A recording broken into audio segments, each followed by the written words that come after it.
At 6 a.m. on Monday, April 24, 2017, two local residents were driving near a soccer complex. As they passed by, they noticed something unusual lying in the parking lot. Initially, the woman and her daughter couldn't quite make out what it was from the car. Curiosity got the best of them, and they pulled over to investigate. What they found was shocking. It was the lifeless body of a person. After overcoming their initial shock, they quickly dialed 911. By 7 a.m., the police had arrived at the scene.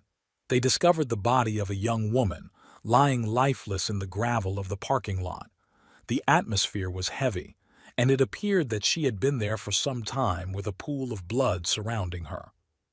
Prior to this tragic discovery, security cameras had captured the last moments of 20-year-old Haley Rathgaber. She had been seen getting into a car with a man. However, that same man was later seen returning alone that night. With no signs of struggle, investigators speculated that Haley may not have resisted her attacker. Yet, crucial questions remained. Was the man seen on the security footage responsible for her death? Her body was found lying in a position akin to making a snow angel, with the fatal gunshot wound being the only visible injury. Interestingly, the only other clue found at the scene was a blood-stained blue towel near her body. Despite combing the area thoroughly, no weapon or shell casings were discovered. The scene was a mess, littered with debris and trash, making the search for useful evidence difficult. Even more puzzling was the absence of any personal belongings, no wallet, phone, or keys. It was as though all traces of her identity had been erased. Thankfully, detectives were able to find one vital clue, a tattoo of a cross on her back adorned with a Bible verse. Recognizing this as a possible means of identification, they turned to the media for help. The rarity of violent crime in the area meant that news of the incident spread rapidly, leaving the community both shocked and fearful. In times like this, media coverage can be instrumental. Simply reporting that a body has been found might prompt families to check in on loved ones sooner than they otherwise would.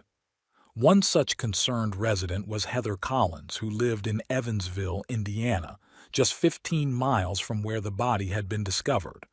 The authorities were treating the death as suspicious, sparking a full investigation. With the victim believed to be between 19 and 20 years old, Heather's concerns for her daughters grew. Fortunately, her younger daughters were found safe and sound, but her eldest daughter, Haley, was nowhere to be found. Haley's failure to answer calls and texts was entirely out of character, heightening the family's worry. Haley was known for being prompt in her responses, and the silence was alarming. Frantic, Heather and her other daughters began reaching out to Haley's friends, hoping to get any clue about her whereabouts. Their anxiety skyrocketed when they learned that Haley had missed an important exam at her university. As a dedicated nursing student in her second year, skipping class was something she would never do. Desperate for answers, Heather contacted a close friend and co-worker of Haley's, asking if she had any news. She also requested her to check on her on Haley's apartment. When she arrived, she noticed Haley's car parked outside, but the apartment door was unlocked. Despite this, there was no sign of Haley inside. Growing more anxious by the minute, Heather reached out to a detective friend from the police department, explaining the situation and seeking help. Shortly after, she was asked to provide photos of Haley's tattoos. Tragically, the worst fears came true. Detectives confirmed that the body found near the soccer complex was indeed Haley, using her tattoos to identify her.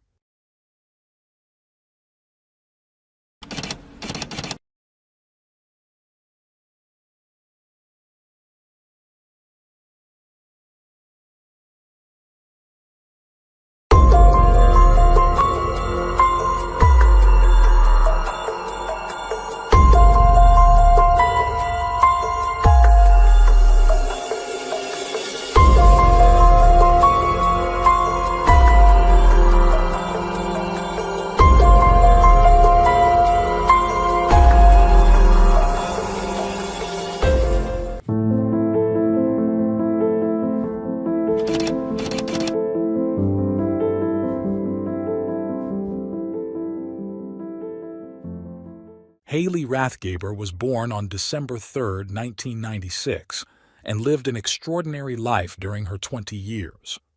Known for her maturity and natural caregiving instincts, she took on a maternal role among her friends. One friend recalled how she stood out not only because of her height, but also for her caring nature. It was no surprise when she chose a career in nursing at the University of Southern Indiana, aligning with her desire to help others.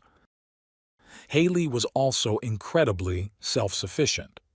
In high school, she worked at Donut Bank in Newburgh, and during college, she took a job at Texas Roadhouse, a local restaurant, to support herself financially. But work was more than just an income source. It was where she built a close-knit group of friends, many of whom she had known since high school. This tight group, known as the Radies, spent a lot of time together celebrating birthdays and creating cherished memories. However, it was possible that someone from Haley's trusted circle might have harmed her. For her family, there was one person in particular who raised concerns. Haley's mother revealed to detectives that her daughter had recently been in a tense situation with one of her friends, a revelation that surprised investigators. Haley was the godmother to 10-month-old Jackson, the son of her longtime friend Jordan Hughes. Haley adored being a godmother, relishing the opportunity to spend time with a baby without having to raise one herself. With Jackson's father out of the picture and Jordan working hard to support her family, the baby was often cared for by Jordan's boyfriend. He took on the role of father figure and was also a friend of Haley's and other members of their group. However, just days before Haley's murder, on April 10, 2017, a tragic accident occurred. While Jordan's boyfriend had Jackson in a car seat, he reportedly tripped over a diaper bag, causing the baby to fall down the stairs at their apartment. Jackson was rushed to the hospital and was in critical condition. Upon hearing the news, Haley and her friends hurried to the hospital to support Jordan. They brought her food and comforted her during the difficult time. Later, they returned to Haley's home to grab clean clothes, but something unusual caught their attention. As soon as they entered, they noticed the diaper bag sitting beside the couch, contradicting Jordan's boyfriend's claim that it had caused him to trip and fall down the stairs. This discovery led the group to suspect that the man might have been hiding something. While many still embraced him, they couldn't shake their growing distrust, particularly because of his bad reputation in town and previous run-ins with the law. The tragic incident with Jackson only intensified their suspicions. Sadly, Jackson did not survive the fall, passing away after 2 days in intensive care. During police questioning, Jordan's boyfriend's inconsistent version of events raised further doubts, especially since Jackson's injuries didn't align with the type of fall that he had described. Haley was torn about what to do. She debated whether to share her suspicions with the police. She had even mentioned to friends that if the police wanted to talk to her, she would be willing. In fact, the police had spoken to her just days before her murder. If she had revealed or was about to reveal something that could implicate Jordan's boyfriend, it would have provided a strong motive for him to harm her. There were additional circumstances that heightened suspicion surrounding him. When detectives interviewed Haley's co-workers at the restaurant, they learned that on Sunday, April 23, 2017, after finishing her shift, Haley had been invited out for drinks with friends but declined. Instead, she planned to go to the library with a friend. However, those plans changed when she decided to visit Jordan to pick up her wallet. At the time, Jordan was at his boyfriend's brother's house. This location became the last known place where Haley was before her body was found. These events triggered alarm bells for both Haley's mother and the detectives. With such serious charges looming over Jordan's boyfriend, whose name was Thaddeus Rice, he had both the motive and the opportunity to commit the crime. Adding to the suspicion, the day after Haley's tragic death, her mother received a Snapchat video showing Rice brandishing a firearm. The disturbing footage intensified concerns about his potential involvement. Social media also buzzed with rumors implicating Rice in Haley's murder. With all these incriminating pieces falling into place, investigators were closing in on Thaddeus Rice and knew it was time to question him. However, when interrogated, Rice invoked his right to remain silent and requested legal representation, deepening suspicions about his involvement. His refusal to cooperate only made the detectives more wary. Jordan provided an alibi for Rice, stating that both of them had spent the night at Rice's brother's house, but the detectives weren't convinced they were any closer to making an arrest. With little physical evidence to go on, Haley's family was left grieving as they began the painful process of preparing for her funeral. Heather couldn't shake the anxiety that the person who killed her daughter might even show up at the candlelight vigil being held in her honor. However, the vigil also gave investigators a chance to observe everyone in attendance, hoping to catch any suspicious behavior. Despite these efforts, the case seemed to be stalling. Then, a call came in from one of Haley's closest friends, another member of the Radies. He recounted his activities from the night of April 23rd, explaining that after work, he spent time with another coworker. Later, he received a text from Haley, asking him to come by her apartment. After a brief visit, Haley asked him to drop her off at Newburgh Docks, a local landmark just a few miles from the soccer field where her body was later found. Concerned but not wanting to pry, he obliged and left without questioning her further. He tried to reach her by text that night but received no response. This information gave detectives a clearer timeline of Haley's movements the night of her murder. They turned their focus to another friend, Jack, who lived near the Newburgh Docks. Jack added that Haley had planned to meet someone that evening. Despite searching Jack's home, investigators found no evidence linking him to the crime. Surveillance footage from a nearby Walmart also corroborated both men's alibi, leaving detectives without sufficient evidence to move forward. As the investigation grew more complex, the police discovered another potential lead. A Texas Roadhouse employee had reportedly dropped off blood-stained clothing at a local dry cleaner. Investigators immediately began looking into who this person was and whether they could be connected to the case. The clothing in question belonged to James Wetson, a cook at the restaurant. When detectives questioned James, who usually kept to himself at work, he provided a straightforward explanation for the blood, stating that he had cut himself earlier that week. Detectives then took DNA swabs from James and sent them, along with the clothing, to the lab. Unfortunately for the detectives, the results brought no new leads. The clothing only contained James's DNA, confirming his story and clearing him as a suspect. With the third suspect eliminated, investigators continued to focus on the remaining two suspects, even enlisting help from the FBI. Then, an unexpected twist changed everything. Nearly a week after Haley's murder on April 29, 2017, the FBI made a significant breakthrough. While Haley's cell phone remained missing, they had managed to retrieve her call records. Investigators were eager to know about her last phone activity, so they began tracking the phone's location to create a rough timeline. Their next step was to figure out who Haley had been communicating with. The call logs revealed a startling discovery. Haley had been in contact with Isaiah Hagen. This revelation prompted detectives to pull Isaiah's phone records as well, and what they uncovered was shocking. Isaiah's movements mirrored Haley's. According to the phone activity, Isaiah met with Haley at her apartment around 10:30 p.m. on April 23, 2017. Together, they traveled east of Evansville, arriving at the soccer field around 11 p.m. This directly contradicted Isaiah's previous statement to the police, where he claimed to have dropped Haley off at a different location. Haley's phone went offline at the soccer complex around 11:25 p.m., Around the same time, Isaiah's phone also left the area.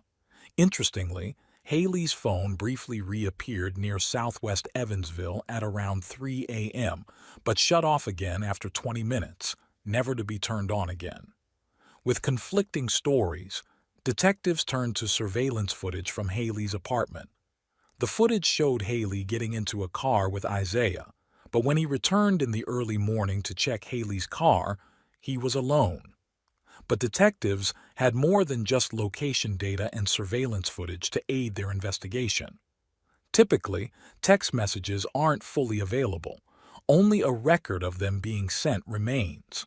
However, in this case, they were able to retrieve the actual contents of the messages, and Isaiah's texts were damning. It turned out that Isaiah had a history of bouncing checks, with his father having to bail him out financially. On the night of Haley's murder, Isaiah had been texting his father about the money he owed while he was at the soccer field. Sadly, Isaiah's father wasn't aware of the full extent of his son's sinister plan to get the money back. Detectives discovered that Isaiah had resorted to various means to make ends meet. He had been stealing from his roommates and pawning their belongings at local shops. Eventually, his roommate kicked him out.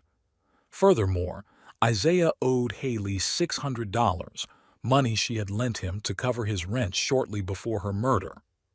Additionally, he had forged 2 checks from her checkbook, each for $300, one of which bounced due to insufficient funds.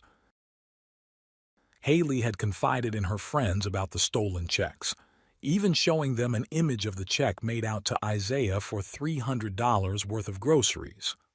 Despite being understandably upset, Haley's compassionate nature led her to forgive him, and their friendship endured. Whether money was the motive that turned Isaiah from a petty thief into a cold-blooded killer on the night of April 23, 2017, remained uncertain. Ironically, the individual who had initially appeared as a concerned friend had now become the prime suspect. To gather more evidence, detectives obtained a warrant to search Isaiah's residence. He lived with his parents, who were speechless when detectives informed them that their son was a suspect in the murder of Haley. According to his parents, Isaiah had always been well-behaved, shy, kind, happy, easygoing, and eager to please. Everyone loved him. They insisted that Isaiah had been devastated by Haley's death, describing how he collapsed on the floor, consumed by grief. They also claimed they were unaware of Isaiah's financial struggles and found it unimaginable that he could resort to murder for money.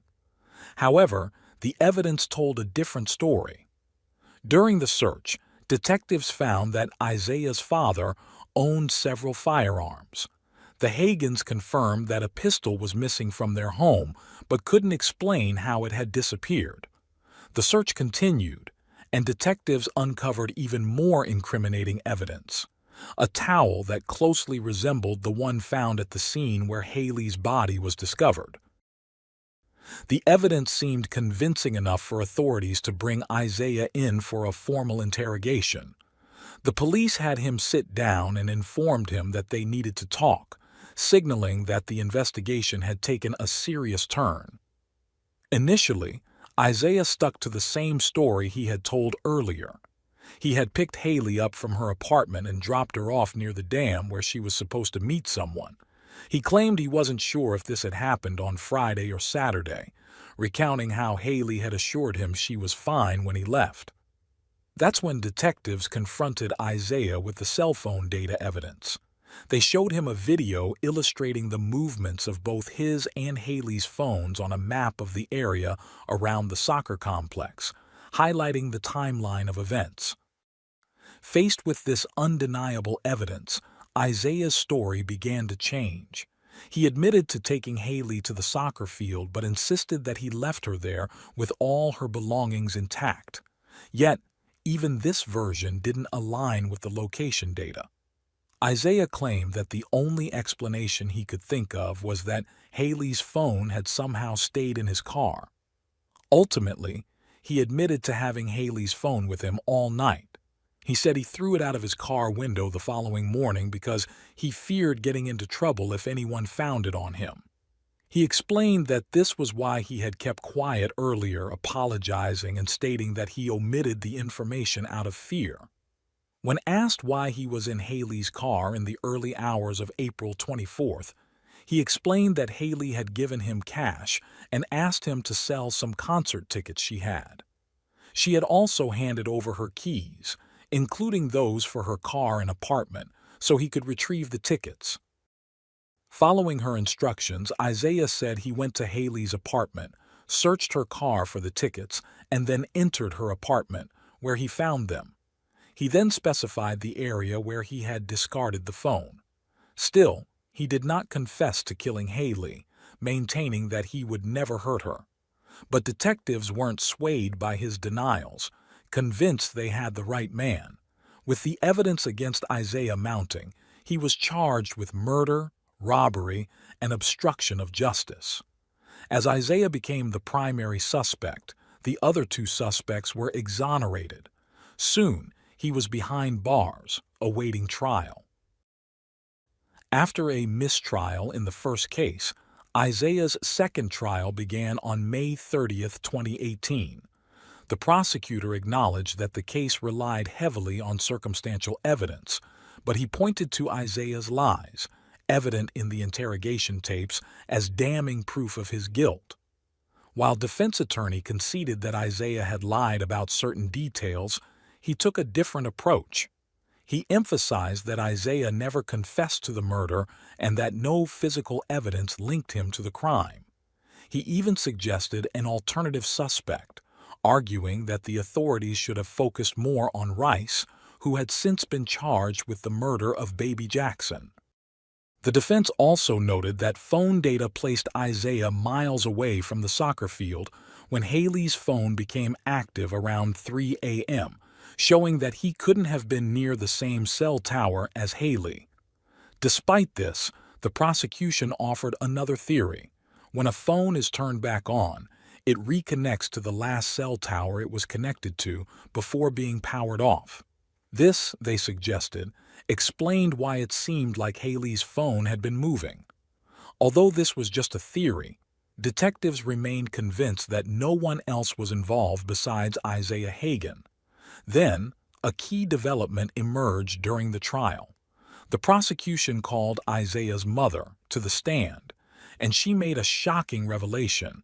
She testified that while Isaiah was in custody, he had confessed to her that he killed Haley accidentally and didn't mean to murder her.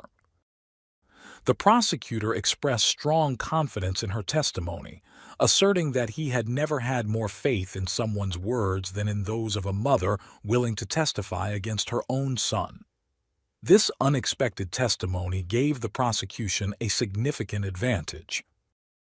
However, the defense wasn't ready to concede, arguing that Isaiah's mother's testimony couldn't be trusted due to her personal motivations. During cross-examination, she admitted that she believed the jury wouldn't convict Isaiah of murder if they heard him say it was an accident. The prosecution countered this by questioning whether she, as a corrections officer, would resort to such tactics to protect her son. After hearing all the evidence, the jury delivered their verdict on June 25, 2018, finding Isaiah guilty. On August 2, 2018, 23-year-old Isaiah Hagen was sentenced to 60 years in prison. While some sense of justice was achieved, the outcome was still a painful reminder of the tragedy and a void that would forever linger in the hearts of those who cherished Haley.